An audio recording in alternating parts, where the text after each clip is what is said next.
Why national surveillance is wrong, immoral, and not worth the potential positives. On September 11, 2001, the world stood still after al-Qaeda terrorists launched an attack on the U.S. soil that would be devastating to the people of the United States. After hijacking planes and flying them into largely populated areas, it would cause the death of 2,977 innocent people. The United States government would take great measures to make sure nothing like this would ever happen again. George Bush would propose and introduce the Patriot Act, which was promised to greaten the ability of the government to use surveillance through technology to prevent terror attacks. Realistically, the Patriot Act was largely used to counter drug trafficking, which is another example of how the government manipulated the fear of American people after 9/11 to illegally spy on its citizens. The government has used surveillance time and time again to spy on American people unfairly and unjustly and should be stopped.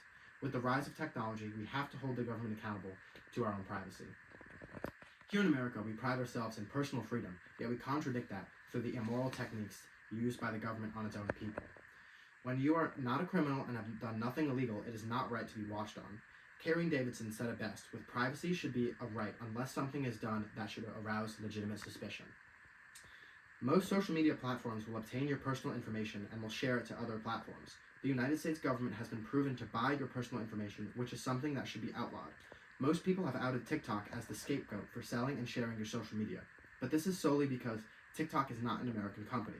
Facebook, Twitter, and almost all other social media do the exact same thing TikTok does, but avoid most of the blame since they are American companies. The government will try and hide and remain secretive about their techniques. Another huge problem is that they're not entirely clear how the government spies on their people due to their effort in hiding how it is done.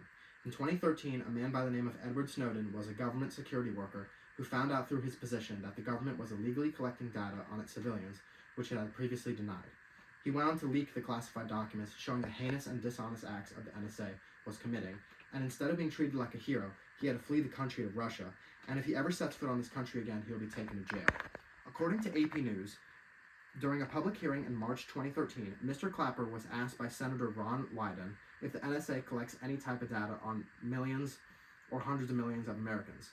Mr. Clapper said, "No, sir, not willingly." When this was found to be untrue, no one was held responsible for these lies, and it came to mind what they were hiding and what they were doing with said information. The lies need to stop, and it needs to be much more clear about their intentions. The solution to this problem is to support politicians and lawmakers who believe in the safety and privacy of American people and go out and vote for the people who are going to keep you safe. Many politicians, such as Donald Trump, have promised to pardon Edward Snowden, but in his entire first term, no progress was made.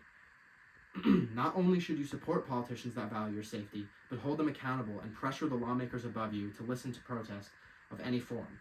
Snowden once said, "There can be no faith in government if our highest officers are excused from scrutiny.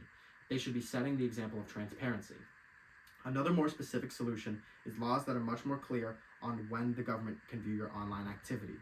Too often they can use loopholes and shady tactics to sneakily watch your activity.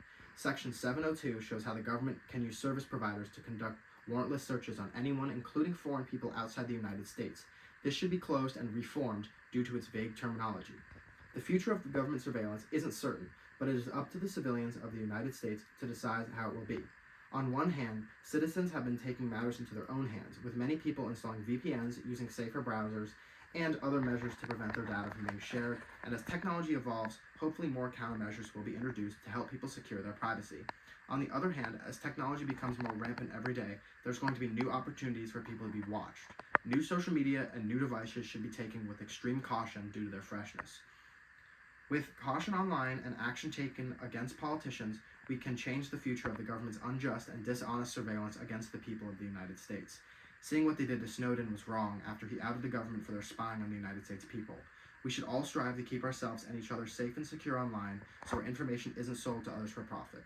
The future doesn't have to be bleak if we don't make it that way.